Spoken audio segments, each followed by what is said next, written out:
ये आकाशवाणी लखनऊ है।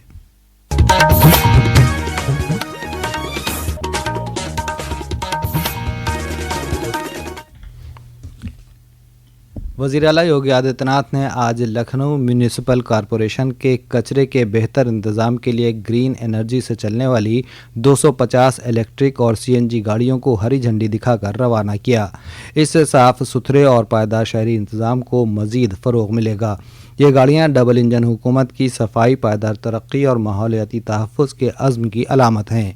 अपने खिताब में वज़ीर आला ने कहा, इलेक्ट्रिक बस सेवा इसको विस्तार देने का कार्य हो रहा है। हम लोगों ने तय किया है शहरों को इलेक्ट्रिक बस सेवा, सिटी बस सेवा इलेक्ट्रिक बस सेवा में बदलेंगे। शहर से शहर को जोड़ने के लिए, सैटेलाइट सिटी को इलेक्ट्रिक बस सेवा के साथ जोड़ने के लिए कार्य हो रहे हैं।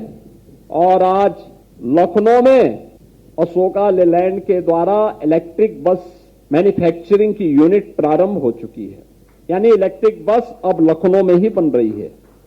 मध्य प्रदेश के वज़ीर आला डॉक्टर मोहन यादव कल वाराणसी में मुनक़्क़िद MP UP ताउन कॉन्फ्रेंस 2026 में शामिल हुए। कॉन्फ्रेंस के दौरान मध्य प्रदेश और उत्तर प्रदेश के दरमियान सरमायाकारी, स्किल डेवलपमेंट, दस्तकारी और बाज़ार को फ़रोग़ देने से मुतालिक कई अहम समझौतों पर दस्तखत किए गए। साथ ही काशी विश्वनाथ धाम और महाकाल धाम के दरमियान सहूलियात के तबादले के लिए एक MOU भी हुआ। इस मौके पर मध्य प्रदेश के वज़ीर आला मोहन यादव ने कहा कि शराकत दारी न सिर्फ इक़्तिसादी तरक्की को तेज़ करेगी बल्कि मकामी अशिया और रवायती मसनूआत को भी फ़रोग़ देगी। कॉन्फ्रेंस में रियासती हुकूमत के काबीनी वज़ीर नंद गोपाल गुप्ता नंदी और राकेश सचान भी मौजूद रहे। इस मौके पर दोनों रियासतों के मुताल्लिक़ा सकाफ़ती विरसे और रवायती हुनर की नुमाइश करने वाली GI और ODOP मसनूआत की एक नुमाइश भी लगाई गई। नए माली साल में आज से मुल्क में कई इस्लाहात नाफिज की जा रही हैं, जिनमें अहम मालियाती क़वानीन में तब्दीलियाँ भी शामिल हैं। पेश है एक रिपोर्ट।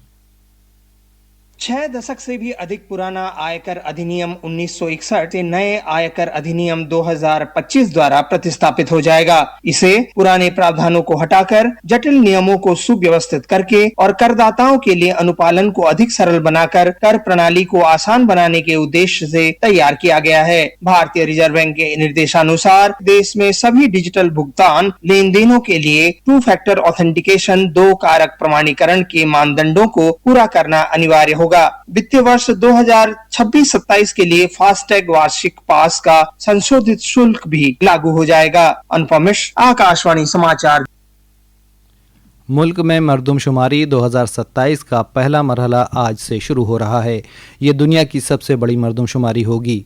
पहली बार ये मरदमशुमारी जो डिजिटल तौर पर की जा रही है खुद शुमारी का ऑप्शन भी पेश करेगी। खुद शुमारी एक महफूज वेब पर मबनी सहूलत है जिसके ज़रिए अफराद घर घर सर्वे से पहले 16 ज़बानों में अपनी मालूमात ऑनलाइन दर्ज करा सकते हैं।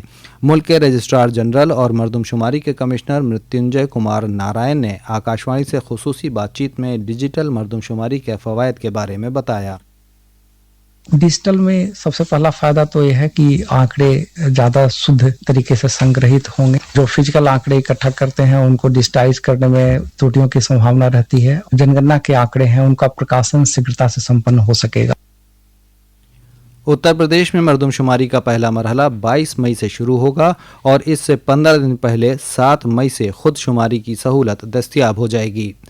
रियासत में दलहन और तिलहन की खरीद कल से 30 जून तक की जाएगी। वज़ीर ज़राअत सूर्य प्रताप शाही ने कल लखनऊ में एक प्रेस कॉन्फ्रेंस में बताया कि प्राइस सपोर्ट स्कीम के तहत हुकूमत ने किसानों को उनकी पैदावार के मुनाफा बख्श कीमत को यकीनी बनाने के लिए कम अज़ कम इमदादी कीमत MSP पर ख़रीदारी के लिए मुअस्सर इंतज़ामात किए हैं। जनाब शाही ने बताया कि मरकज़ी हुकूमत ने हमें 6,77,000 मीट्रिक टन मसूर और 5,30,000 मीट्रिक टन सरसों की ख़रीदारी की इजाज़त दी है, जिसमें चने की MSP 5,875 रुपये फ़ी क्विंटल, मसूर की MSP 7,000 रुपये फ़ी क्विंटल और सरसों की MSP 6,200 रुपये फ़ी क्विंटल होगी। रियासत में सेहत खिदमात को मजबूत बनाने और मौसमी बीमारियों की रोकथाम के लिए आज से खुसूसी मुताद्दी बीमारी कंट्रोल मुहिम शुरू हुई। नायब वज़ीर आला और वज़ीर सेहत ब्रजेश पाठक ने लखनऊ के बलरामपुर अस्पताल से इस मुहिम का आगाज़ किया। IPL کرکٹ 2026 کے تحت آج لکھنؤ کے اکانا اسٹیڈیم میں دلی کیپٹلز اور لکھنؤ سپر جائنٹس کے درمیان مقابلہ ہوگا۔ میچ کے مد نظر اکانا اسٹیڈیم کے آس پاس لکھنؤ ٹریفک نے پولیس کا ڈائیورژن نافذ کیا ہے۔ اس کے ساتھ ہی آکاشوانی لکھنؤ سے علاقائی خبریں ختم ہوئیں۔